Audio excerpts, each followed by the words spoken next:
fruto de esta inestabilidad hemos tenido en este año 5 jefes de ese equipo. Y evidentemente una entidad de esa naturaleza en el Estado no va a marchar bien. Estamos con César Amaro, investigador principal de Vidensa Consultores. Y el MINSA tiene una partida de dinero para los gastos de emergencia del Yacu, el cual se ha ejecutado solamente el 10%. Y el señor Amaro me explicaba que esta partida de dinero se dio después del ciclón.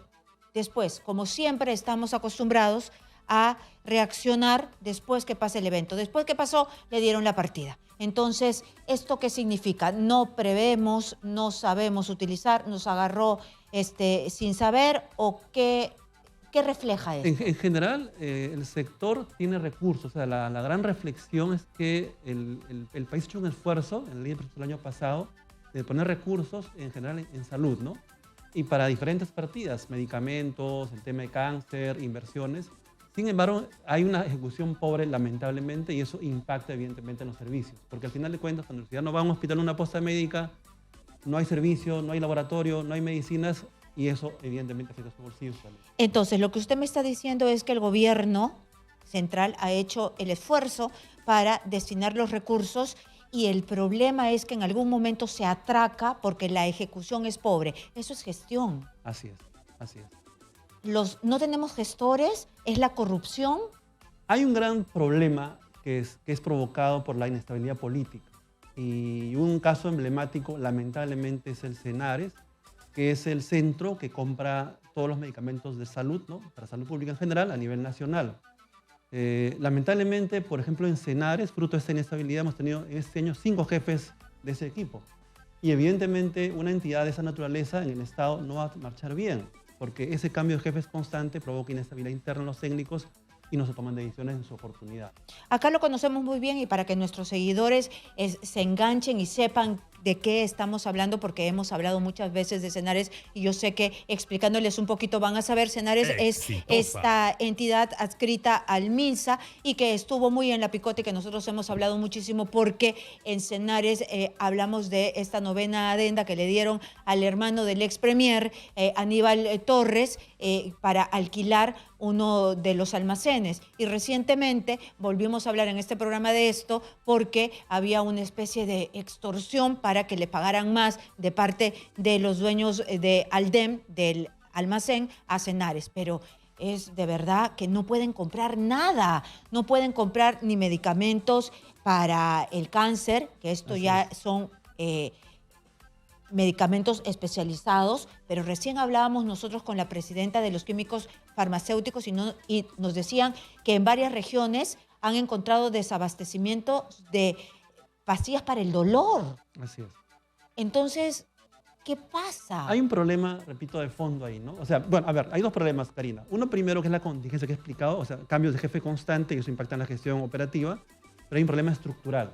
O sea, el cómo se modela la salud en el país, en el lado público, es muy complicado, es muy imbricado, y eso genera pues que todo sea mucho más lento adicionalmente a la crisis en la actualidad. Pero quiero que me explique, ¿por qué se cambia tantas veces de jefes en Senares? Porque esto no es que venga de este gobierno. Lo vimos en el gobierno de Pedro Castillo, y siempre ha tenido una ineficiencia para comprar durante los últimos años. Entonces quisiera saber yo qué es lo que está sucediendo, ¿no? ¿Por qué no pueden comprar? ¿Por qué los medicamentos contra el cáncer o para paliar el cáncer, para curar el cáncer, vienen faltando ya bastante tiempo? Los enfermos se quejan hace mucho tiempo. ¿Qué pasa? ¿Es un botín para el gobierno de turno? ¿Es un premio? ¿Qué pasa con Senares? Varias ocasiones de decisión política de poner cuadros no técnicos, sino cuadros políticos, y eso genera obviamente un riesgo en la gestión. Entonces, eso lamentablemente ha ocurrido en más de una ocasión en los últimos años y meses este año también, ¿no?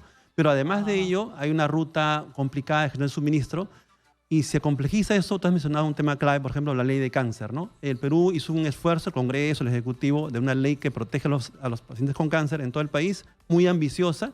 Y el Estado también puso lo suyo en la ley de presupuesto para este año, recursos para medicamentos, por ejemplo, pero que lamentablemente por todo este tema que estamos conversando, pues no se está ejecutando, y eso impacta en sus pacientes que son críticos, ¿no? Hay Porque instrumentos finalmente, normativos que claro, pueden usarse, pero no se están utilizando, ¿no? no se utilizan nuevamente porque hay esta inestabilidad, porque se pone a gente que no conoce, porque falta gestión y los afectados son finalmente las personas que no reciben el medicamento. Igual pasa en la falta de ejecución del presupuesto que se da para la emergencia del Yaco. Así es. Muy bien, pero no solamente es eso, ¿no? Por decir, Dina Boluarte ha estado recientemente en la Asamblea de la ONU y ha dicho que hay un seguro, el SIS, que la población está asegurada, la población peruana está asegurada en un 99%. Es verdad, ¿no? Así es. O sea, bueno, ella, la presidenta, dio un dato, digamos, referencial. A la fecha de hoy es 98%, pero digamos que es en verdad esa cobertura nominal de asegurados. Todos tenemos un seguro, por el SIS o por salud u otro más pequeño. Pero como ahí viene el pero, ¿no? La OMS, que es el ente mundial que organiza las políticas públicas en salud, dice que esa mesa tiene 3 patitas. Para que un peruano o peruana tenga salud como derecho, acceso como debe de ser, se requiere no solo un seguro nominal, sino financiamiento y prestación. Entonces, en esa mesita de 3 patas, aseguramiento nominal, recursos financieros y una red prestacional que atienda a esas personas, faltan 2 patitas, ¿no? O sea, el financiamiento es insuficiente y mal gestionado, como comentamos, inclusive ahora hay dinero, no se gestiona bien, y la red de atenciones es ineficiente, también le faltan recursos y soporte. Entonces, es una agenda pendiente. Entonces, para que todos nos entiendan mejor, lo que está faltando es los médicos en la cancha y las medicinas cuando estamos yendo pues para a una consulta, vamos a la farmacia y no hay ni una Panadol o no sé cómo se llama. Un paracetamol. Una paracetamol, ¿no? Una paracetamol y no hay ni siquiera un especialista. Pero vayamos, Karina, a las soluciones. O sea, esto tiene solución si el Estado, los equipos técnicos se dedican a hacer su labor como debe de hacerse, ¿no? Mirando a los usuarios, a los peruanos que están ahí sufriendo en el terreno. Primer tema. La Contraloría identificó en el Hospital Loaiza y en el Niño de Breña, ¿no? Instituciones emblemáticas, por ejemplo, que la programación médica es muy parcial. Los doctores tienen que laborar al mes 150 horas, digamos, como algo cotidiano, y solo están programando en consulta externa la 4ª o 5ª parte.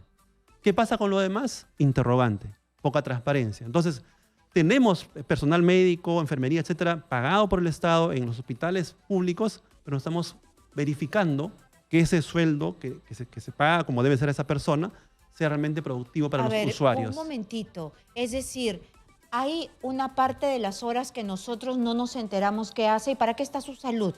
Entonces, en las propuestas vienen los temas de transparencia, ¿no? Es decir, esa programación debe estar publicada en la nube, en la web. Debe estar publicada para que un ciudadano se entere qué doctor está en tal local hospital, en tal local posta médica. Pero yo he tenido al jefe de su salud, al presidente, al superintendente, esa es la palabra, el superintendente de su salud, diciéndome que eso ya estaba implementado y que fue un anuncio interesante. Aplaudimos porque evidentemente es un buen avance, es un buen anuncio. No vemos un dato público. Hace poco salió el presidente de salud también un anuncio similar, dijo vamos a tener una app en el teléfono celular donde vamos a ver las citas médicas mediante una app de la programación médica. Excelente, se aplaude también esa iniciativa, pero el tema es pasemos a los hechos. Encontremos esa app, esa información aterrizada en una herramienta amigable para los ciudadanos, para que en automático, Karina, la producción, la capacidad de oferta de los doctores suba en 4 veces por lo menos en el caso de MINSA regiones. Claro, porque en realidad lo que se hacía, su salud lo que quería era evitar que los médicos del sistema de salud público se vayan a hacer las consultas al sistema privado, ¿no? Claro. Y que dejen votados a los pacientes del sector público. Pero si usted me dice que se puede cuadriplicar la producción de los médicos, entonces, ¿dónde está la falta de médicos que tanto se profesa? Es un tema de análisis con datos en la mano. Yo tengo una hipótesis que evidentemente es sujeto a diálogo, a debate con números, ¿no? Se habla mucho de que falta una oferta de servicios, ¿no? Miles de establecimientos que están en mal estado, Karina, eso es muy cierto, sí. Pero tenemos oferta, o sea, tenemos la parte física en las zonas rurales, en las ciudades, lo que falta es capacidad resolutiva. Y eso es otro tema de diálogo también.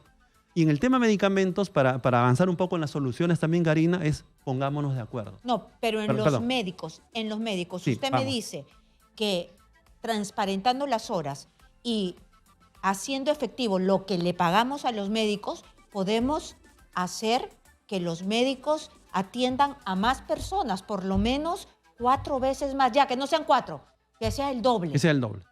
La Contraloría, como que te comento, ha hecho dos informes muy interesantes en el Loaiza y en Niños de Breña. O sea, está y ya eso está en ahí, informes de está Contraloría. documentado, ¿no? 4 horas. En 2 hospitales, ¿no? Y eso, lamentablemente, no es una excepción, es una costumbre mayor. Hay hospitales donde ocurre exactamente lo opuesto, donde hay una programación muy bien hecha. Niño San Borja, Villa El Salvador, ¿no? Son también modelos a seguir, ¿no?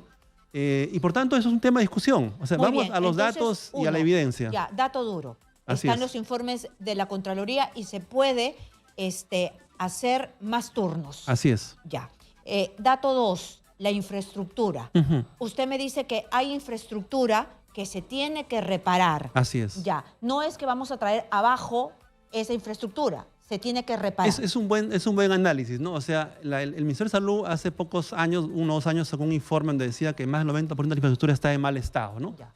Y es una preocupación, porque uno va a una posta médica, un hospital, y tiene temor, pues, de estar en un lugar inseguro, ¿no? Eso hay que transparentarlo. O sea, ¿cuál es la brecha de inversión, no?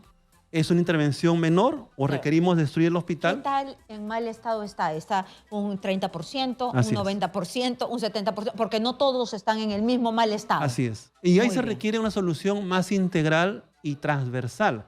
Porque si ves el presupuesto ejecutado en inversión pública, a este año en Lima y en regiones es igual de pobre, o sea, estamos igual de lentos. Entonces, ¿qué cosa ocurre? La obra pública va muy largo, demora, es ineficiente y hay mucha corrupción.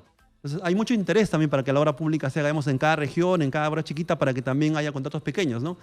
¿Cómo se resuelve eso, Karina? Hace pocos días salió en el comercio una noticia, una entrevista a la doctora Zulema Thomas, que explicaba ella el tema de las APPs de bata gris y bata verde.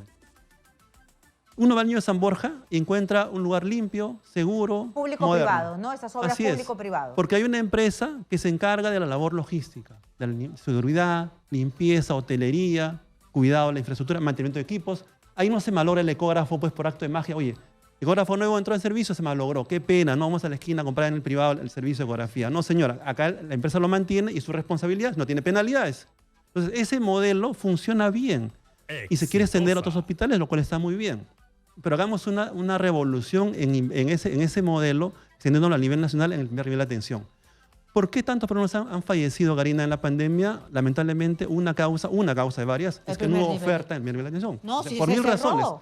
Por razones ABC, que sería largo enumerar, pero no hubo atención en ese lugar en la comunidad. Y eso es cierto. El primer nivel está desprotegido, tiene poca capacidad resolutiva y hay que intervenir de un modo diferente.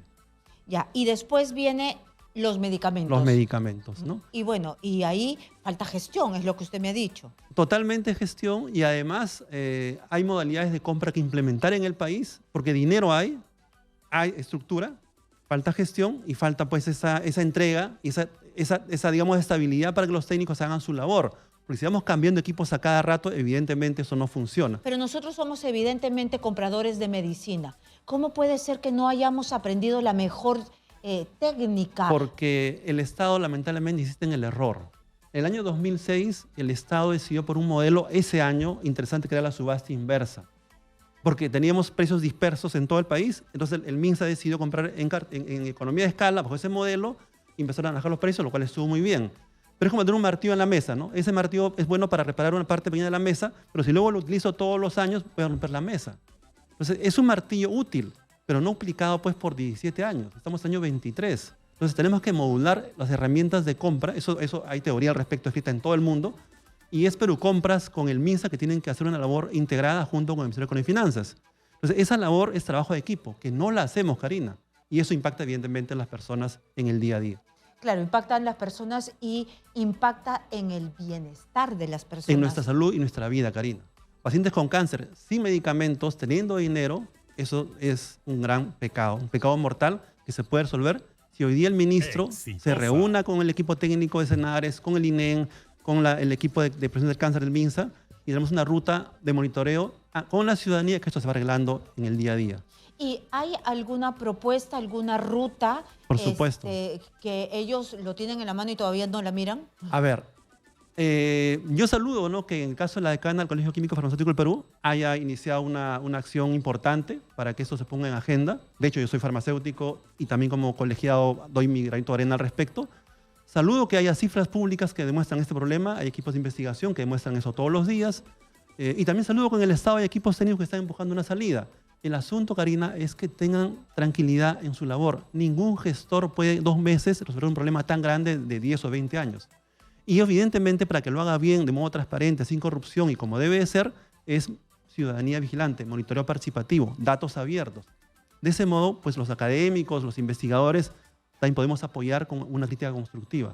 Hay salidas, Karina, para todo esto y créeme que es posible hacerlo de un modo eficiente y transparente por los ciudadanos.